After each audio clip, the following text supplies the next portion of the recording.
Muy buenas noches, senadores y diputados aprobaron la Ley General en materia de humanidades, ciencia, tecnología e innovación. Académicos, científicos e investigadores del país han calificado esta ley como aberrante y aseguran que representa un retroceso para la investigación científica en México. Para hablar de este tema, saludo a Sabino Bastida. Sabino, ¿cómo estás? ¿Qué tal, Leo? Buenas noches. Luis de la Calle, ¿cómo Leo, estás? buenas noches. Luis de la Calle. Y está con nosotros Teresa García Gasca, y es rectora de la Universidad Autónoma de Querétaro. Teresa, ¿cómo estás? Muy buenas noches. ¿Qué tal? Muy buenas noches. Muchísimas gracias también por la invitación. Déjame empezar contigo, Luis. Desde luego, los países que han salido adelante, que han pasado de renta media a países ya ricos, prósperos, el papel de la ciencia y tecnología ha jugado un papel fundamental, ¿no? Por eso es tan importante esta ley. Bueno, por varias razones quizá, pero el corazón del crecimiento económico es el cambio tecnológico. Sí. De todos los niveles de ingreso, no solamente los países ricos, ¿no? Solamente aquellos países que logran producir más con menor esfuerzo, Sí. ya sea esfuerzo laboral o acumulación de capital, prosperan. Entonces, la economía es el progreso tecnológico. Y el progreso tecnológico es parte de la libertad. Y creo que un poco el sentimiento que se observa en esta iniciativa de ley es que al gobierno no le gusta el proceso descentralizado de la formación de opiniones para el descubrimiento de la verdad. Porque en el fondo eso es lo que se hace en la ciencia. Tratar de descubrir a través de prueba y error y confirmación la verdad, pero ese proceso tiene que ser descentralizado. Y la descentralización es contraria al ánimo centralizador del gobierno, que quiere decidir lo que se debe hacer, cómo se debe hacer, qué es la verdad y cómo se descubre la verdad. Entonces, si tú quieres tener un régimen exitoso, necesitas un régimen que sea descentralizado, donde haya participación de muchas personas en el descubrimiento de esas verdades científicas o avances tecnológicos. Ningún descubrimiento de la historia de la humanidad ha sido centralizado, decidido centralmente por un gobierno, por una institución, sino que se requiere la participación de muchos. Pero eso implica que las personas tengan libertad de cátedra, libertad de investigación, libertad de opinión y pluralismo, ¿no? Pero, por ejemplo, Entonces, aquí que se queja el gobierno de que el régimen anterior del CONACYT daba subsidios a las empresas privadas para que investigaran. ¿Qué contestas a eso? ¿Debe del Estado subsidiar a los privados para que hagan investigación? Bueno, el Estado puede ser partícipe de un proceso de investigación, Sí. ¿no? Y entonces es como socio de un proceso Como de socio, investigación. exacto. Esos procesos de investigación tienen que generar cierto valor y cumplir con ciertas disciplinas, ¿no? Sí, sí. Pero por definición, cuando tú investigas, por ejemplo, vas a investigar el desarrollo de una nueva medicina, ¿no? Sí. Se prueban 100 No, y resultan 2. sí. Entonces puedes decir, oye, las otras 98 fueron tirar el dinero a la basura. Bueno, No, es parte del... es parte del proceso. Sí. Si tú vas a hacer una inversión, por ejemplo, en una empresa unicornio de estas que valen, Sí. de repente no valen en nada y valen $1,000 millones, Y de repente nada, por y de cierto. repente nada otra vez, bueno, inviertes en 10 y si una Te la pegas. tiene éxito, bueno, eso es parte del proceso del descubrimiento de las cosas que son novedosas, nuevas, que innovan. Entonces, no es fácil juzgar si participar con el sector privado es adecuado o no. A mí es muy interesante, por ejemplo, las críticas que ha hecho el gobierno y están en la exposición de motivos de esta ley, Sí. sobre esto, por ejemplo, criticar al CIDE, ¿no? Bueno, Bueno, el CIDE es una institución pública sí. Y vaya que le ha aportado al país. y le ha aportado muchas cosas al país. En el CIDE hay diversidad de opiniones y además en el CIDE solamente se subsidian las humanidades. Sí. Y al mismo tiempo dicen que esta ley es para que regresar las humanidades al CONACYT. Pero es una cosa realmente un poco esquizofrénica. Entonces, A ver, déjame, porque parte de la ley es esta idea de que yo, Estado, pago y como yo pago, yo decido qué se va a investigar. ¿Qué dices al respecto? Mira, en primer lugar, creo que hay que tener claro que la ciencia no tiene partido, que la ciencia es la búsqueda del conocimiento. Eso no significa que el conocimiento después no tenga un uso político o partidista o de propaganda después de los grupos políticos. pero la función del científico es una función por la verdad, por el conocimiento. Y en la era del conocimiento hay que cuidar mucho los mecanismos que permiten realmente que los actores puedan salir a operar. Yo no estoy en contra de que el Estado participe en la investigación. Creo que grandes momentos de la historia, grandes descubrimientos fueron subvencionados por el Estado. Desde el descubrimiento de América hasta la llegada del hombre a la Luna, el papel del Estado o el papel y el papel del Estado, yo creo que el papel del Estado es fundamental como articulador. Pero si las empresas no... Lo que es muy preocupante es esta visión centralizadora en donde creas un consejo para que te defina cuál es la investigación buena o cuál es la investigación mala y cuál es la investigación prioritaria. Eso tampoco significa que el Estado no pueda establecer sus prioridades, pero eso no significa que sean todas las prioridades de la ciencia. O sea, para eso necesitas a la comunidad científica para saber en dónde está el pulso de los temas que tienes que investigar. Creo que sí necesitábamos desde el principio una revisión de la Ley de Ciencia y Tecnología. Creo que el presidente tiene un punto en la necesidad que teníamos de revisar eso, de los lugares que habíamos perdido en innovación, a pesar de que se ha hecho un gran trabajo. Pero creo que, como siempre en esta administración, el uso de la casa es, en lugar del bisturí, el hacha. Buenos diagnósticos con malas propuestas, buenas intenciones con malas respuestas. Y sobre todo, creo que el presidente López Obrador en la Ley de Ciencia, de Humanidades, Ciencias y Tecnología comete el mismo error, por ejemplo, que Enrique Peña Nieto con la Ley de Educación.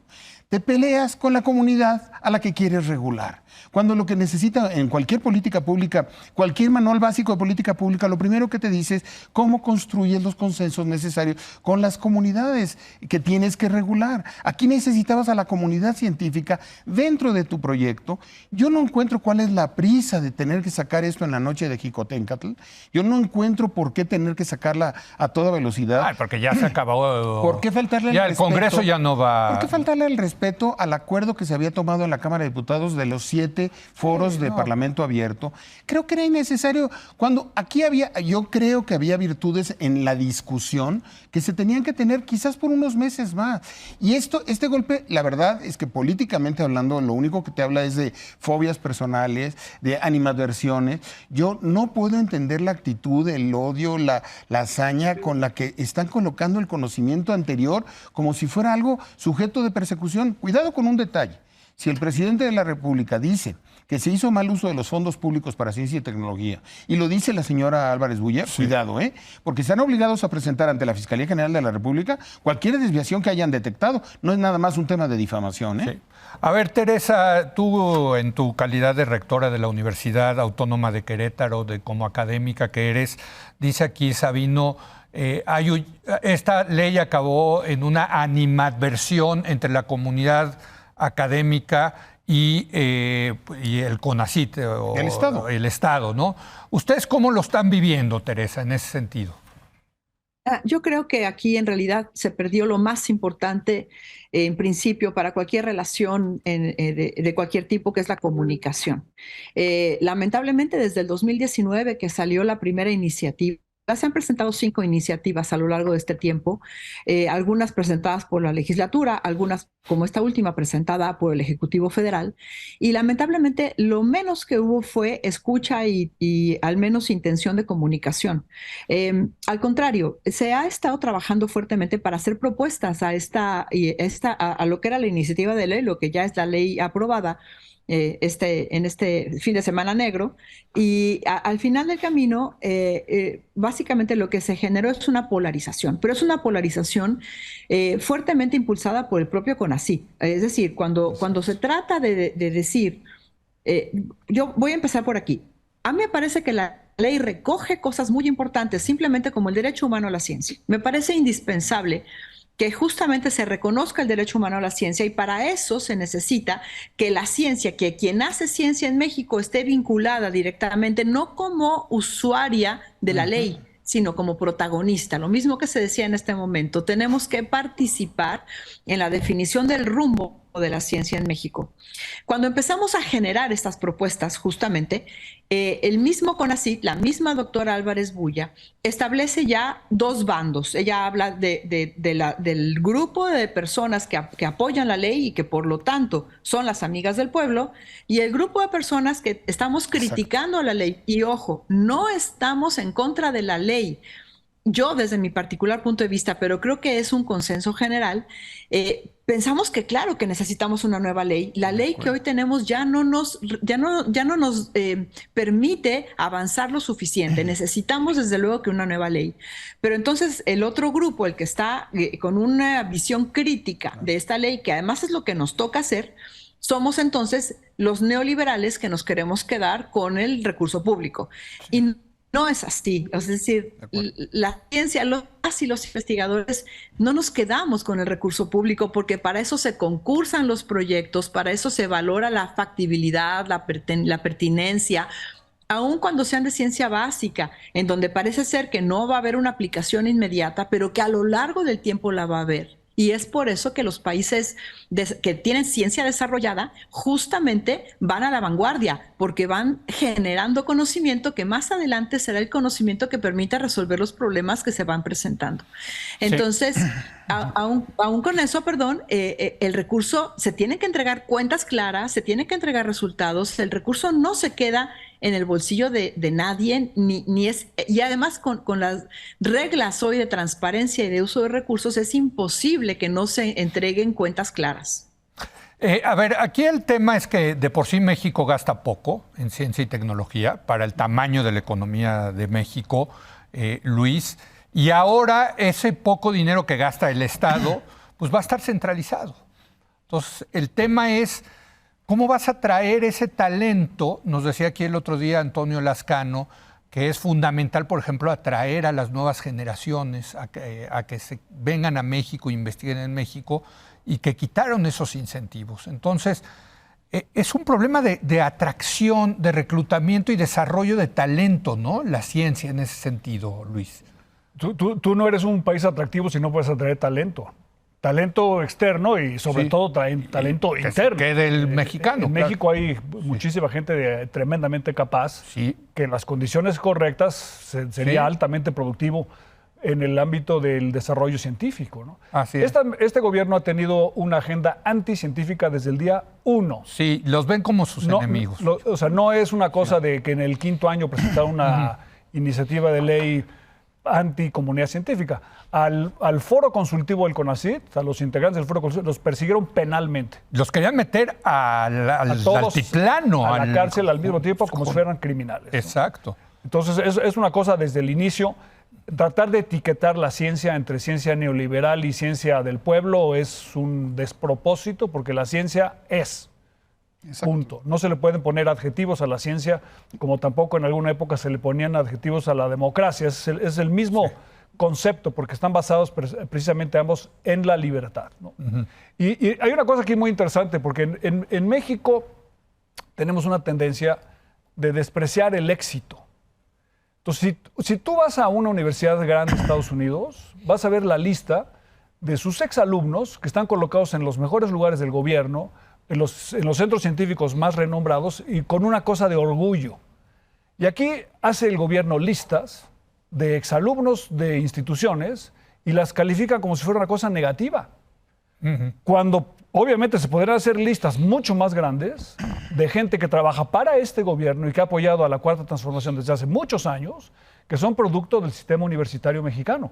Bueno, por cierto, ahora que está contra el CIDE, se les olvidó poner la gran cantidad de exalumnos del CIDE que trabajan en la Cuarta Transformación. Por supuesto, y no se diga del Colegio de México, de la Universidad y del propio ITAM, por cierto. Claro. Desde el presidente de Morena para abajo, y el secretario, la propia candidata... el director general del IMSS. El director, y la candidata a la presidencia de la República de la Ciudad de México, pues es doctora en biología del UNAM, el secretario de Relaciones Exteriores es del Colegio de México y un gran etcétera. Entonces, digamos, por eso no se debe ideologizar de esto de esta manera, porque no se trata de etiquetar, ¿no? México requiere una inversión monumental en la formación de capital humano, desde hasta abajo, en el impulso de las ciencias, el impulso también del humanismo, no están divorciados uno del otro, Claro. de las matemáticas, del aprendizaje, de la maestría de la lengua, para poder comunicarse, para poder hacer las preguntas correctas, y se tiene que culminar eso en los más altos niveles. El día de ayer, la Academia de Ciencias y Artes de Estados Unidos recibió en su seno a una gran científica mexicana, a Julieta Sierra, al mismo tiempo que en Palacio Nacional estaban denostando a la gente que ha tenido éxito en el mundo académico. Es una cosa realmente, en Estados Unidos premian a algunos mexicanos científicos y aquí en México estamos condenando a los científicos a que dejen de serlo porque no están 100% de acuerdo con la ideología que quiere el gobierno que esté. Déjame preguntarte, Sabino, ¿qué gana el gobierno? Porque tienes razón y estamos de acuerdo que desde el día 1 hay pelea contra los científicos, ¿no? Y contra, digamos, el conocimiento entendido más generalmente. ¿Qué gana el gobierno al pelearse con los científicos? ¿Por qué la pelea? ¿Es parte de esta idea de que son una élite que se desvinculó del pueblo, que son consentidos del Estado, etcétera, y queda bien en esa narrativa? Lo que pasa es que esto hay que contextualizarlo a nivel global y creo que está en este debate de la verdad. Lo que está destruyendo o lo que está minando el presidente en su lógica de todo el sexenio es la verdad, lo que empieza a relativizar todos los días. La frase del presidente de yo tengo otros datos es un dato totalmente anticientífico, es un dato de si yo tengo unos datos y tú tienes otros datos y no somos capaces como sociedad de tener unos datos sobre los que podemos hacer ciencia y a partir de ella conciencia, pues evidentemente no hay debate público. Entonces, ¿quién es el dueño de la arena pública si no hay verdad? El que grite más fuerte, el que tenga más poder. ¿Por qué pelearse con los científicos? No, lo que está destruyendo es el concepto de autoridad, en el sentido más original del término. La autoridad científica, Destruyes la autoridad. La autoridad para los romanos era el saber socialmente reconocido. Es cuando tú sabes que hay una persona que sabe mucho de un tema, la aprecias y le encargas a su saber determinados roles. A los jueces, por ejemplo, les das la autoridad. Bueno, cuando se enferma el presidente va con un médico, exactamente. No va con el brujo de Catemaco. Pero el que nosotros vayamos con un médico significa que socialmente reconocemos en algunas personas su autoridad. Una autoridad. Como reconocerle a la Academia de la Lengua. Incluyendo al presidente. Por eso, pero no es poder, es autoridad, autoridad de conocimiento. Sí, claro. Cuando tú mermas las autoridades, estás mermando el ejercicio de la crítica, estás erosionando el debate público y erosionas la democracia. Entonces, en esta era de la posverdad, una de las cualidades más importantes de Donald Trump a lo largo de su gobierno fue cómo erosionaba la autoridad, cómo relativizaba a los diciéndole científicos. Que se tomaran Clorox para curarse de COVID. Todas esas cosas que en el sentido común resultan sandeces, cuando se convierten en un tema de cotidianeidad que te da coraje cuando tú conoces la verdad y dices, pero lo que estás diciendo es lo mentira. que tú dices es que les conviene políticamente en esa narrativa. Mermar la autoridad eleva el poder de quien lo ejerce por la vía de los hechos. Porque ante el saber, ante el poder, la autoridad tiene un poder de contrapeso. Si tú vas erosionando las autoridades en todos los terrenos, ¿quién se queda con la única voz? O sea, el mermar la crítica y el ejercicio del criterio consolida las hegemonías y consolida un poder autoritario. Y eso genera a la larga dictadura. Entonces, la democratización no son los votos. La democratización es el debate público y el debate de las ideas. ¿Qué es lo que ha hecho Xi Jinping en China últimamente, por cierto? Nada más como una nota al pie de lo que dice Sabino con tanto tino, ¿no? Ajá.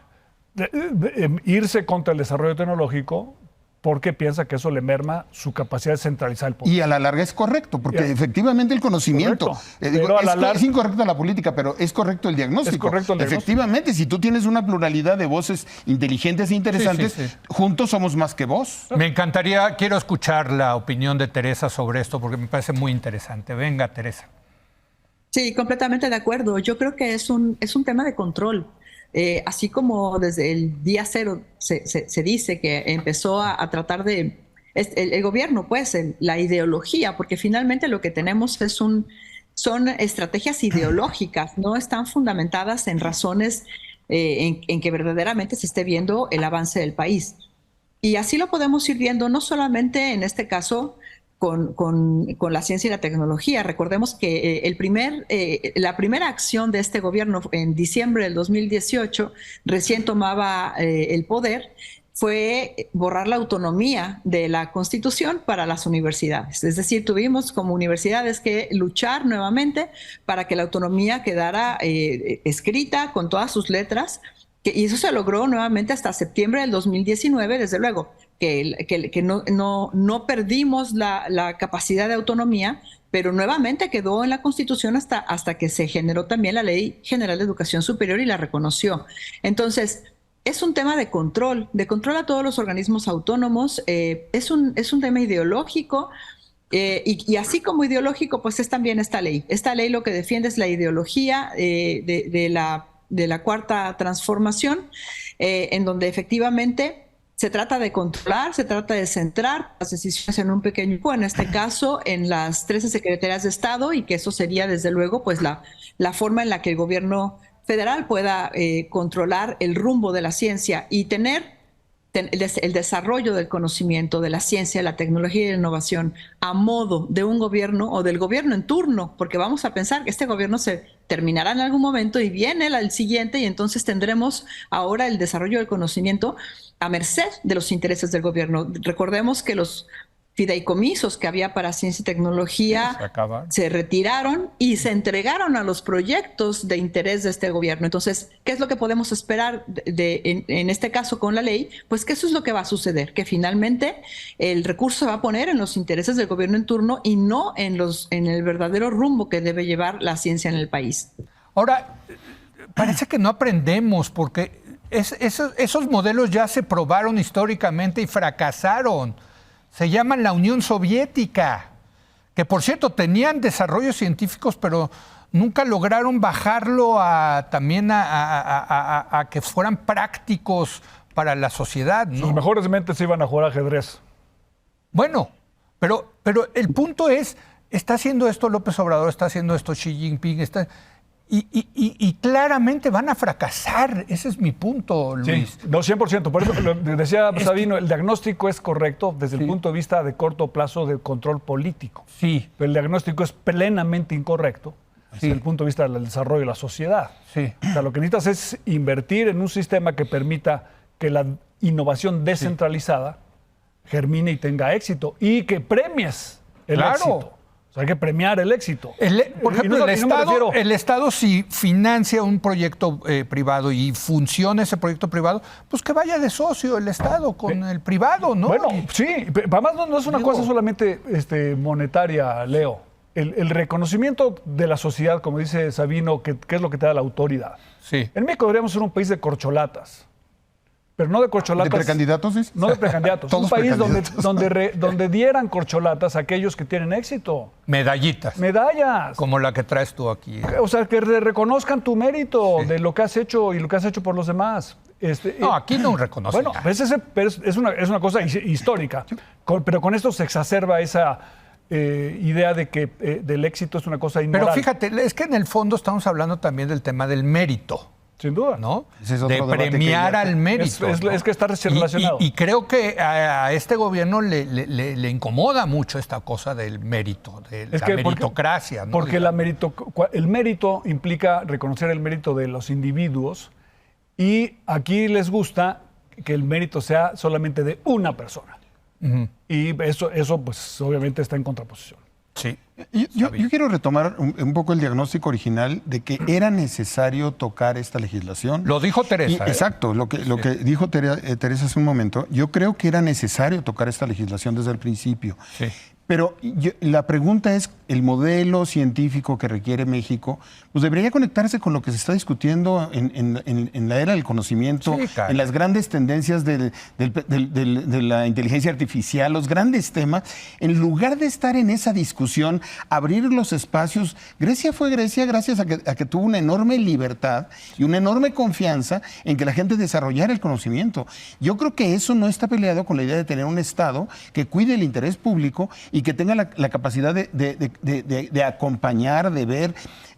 todo lo que dijo el presidente, si efectivamente no dio lugar esos patrocinios a proyectos verdaderos de investigación, a lo que está obligado el presidente es al bisturí de decir, a ver, en este proyecto falló, esta empresa se le dio un dinero, no hay resultados, simularon los entregables, simularon el trabajo, que tenga consecuencias, porque parte del mérito también es el castigo, y que esto no termine en un ejercicio de impunidad. Si hay gente que se robó dinero del CONACYT, por favor que la directora del CONACYT vaya y presente a la Fiscalía General de la República todo lo necesario por sus dichos, porque si no presenta ante la Fiscalía General de la República las acusaciones correctas por los temas correctos, de lo único que estamos hablando es un tema de difamación contra la comunidad científica. Sí los presentó, Sabino. No, pero no lo presentó por esto. Pero no, a ver, todo lo que lo presentó por lo del el foro. dicho del presidente es que se robaron el dinero. Sí. Ayer, tengo las citas del presidente y de la señora diciendo que aquí hay un tema de desfalco de recursos públicos. Sí. Está obligado a aprobarlo y está obligado a presentar por esos hechos ante la Fiscalía General de la República. Porque si no, de lo que estamos hablando solamente es de lo hicieron mal, ya no quiero que se repita en el futuro. Ese no es un modelo. Y que, por cierto, tienen los elementos, porque yo que estuve allí dentro del CIDE, te puedo decir que hay controles muy estrictos por parte del CONACYT. Hay que estar presentando informes, hay que estar presentando... Por eso me parece una falta de respeto al trabajo serio, porque detrás de cada una de esas críticas yo sé que hay gente que trabajó mucho y que hizo las cosas bien. Y eso desincentiva, lo que estaba diciendo Luis, el hecho de conservar el capital humano en México. Sí. ¿Qué va a decir un joven científico que esté viendo esto? No, me quedo allá. No, me voy a Harvard, me quedo en Harvard, me voy a España o me voy. Me quedo. Y el ánimo que escuché ayer de los mejores científicos de México y de la academia es cualquier niño que esté en este momento pensando qué estudiar o pensando ser científico, no pensaría quedarme en México después del debate de escuchar a las mejores mentes de México diciendo que en México se está desincentivando el conocimiento. Es un daño de largo plazo. Totalmente de acuerdo. Tere, un último comentario, por favor. No, completamente de acuerdo. Yo considero que efectivamente esta es un golpe muy fuerte para México. Simplemente podemos poner como ejemplo la generación de vacunas, el desarrollo de vacunas. Cuando México era líder mundial en el desarrollo de vacunas en los años 80, hoy se ha desmantelado por completo esa capacidad, y hoy en la pandemia, que las necesitábamos, 8 proyectos vacunales se presentaron y no se apoyó salvo uno, ¿no? Del que tampoco tenemos más resultados. Si no somos capaces de ver que el desarrollo del país depende mucho en el desarrollo científico y tecnológico, efectivamente vamos a seguir siendo un país dependiente, un país que utiliza el desarrollo externo, y que justamente pues no generaremos ni siquiera la riqueza. Yo creo la riqueza que necesita el país. Yo creo que sí necesitamos esta vinculación con el sector productivo, con el sector empresarial, porque es muy difícil que los grandes proyectos vayan hacia adelante. Se gestan en las universidades, ahí están, pero las universidades no tenemos la capacidad de llevar esos proyectos al ámbito ya comercial o a la vida en donde se utilicen. Ahí necesitamos del gobierno, ahí necesitamos del sector productivo. Yo creo que no nos podemos desvincular, tenemos que seguir trabajando unidos. Hay que ver los ejemplos en los países verdaderamente fuertes en ciencia y tecnología, y vamos a ver que cada uno de los grandes proyectos implica un trabajo en equipo intersectorial, interdisciplinario muy importante. Y eso es lo que no se está viendo en esta en esta ley. Hay que hacer algo, pues, porque efectivamente esta es una situación que en el corto plazo tiene un impacto muy fuerte, pero en el largo plazo, si esto no mejora, no cambia, no hay rumbo para México en términos generales. Pues es que lo que es increíble es que sí hay muchas mejores prácticas en esto que se podrían imitar, y lo que estamos imitando fue un sistema que fracasó, que es el sistema soviético. No, ni siquiera le metimos talento, porque como dice Teresa muy bien, efectivamente había el derecho humano a la ciencia, me parece que era algo que podíamos trabajar, pero no se trabajó de la manera adecuada. Este no es el modelo que nos va a insertar al primer mundo. No, para nada, pero sí le va a dar control al gobierno. Es que en el fondo por eso era urgente y obvia resolución. Exacto. Gracias Luis, gracias Sabino. Teresa García Gasca, rectora de la Universidad Autónoma de Querétaro, muchas gracias por estar con nosotros. Gracias, Teresa. Gracias. Vamos a una breve pausa y voy a regresar con Mariana Campos y Javier Tello para hablar de las consecuencias de la desaparición del INSABI. Regresamos.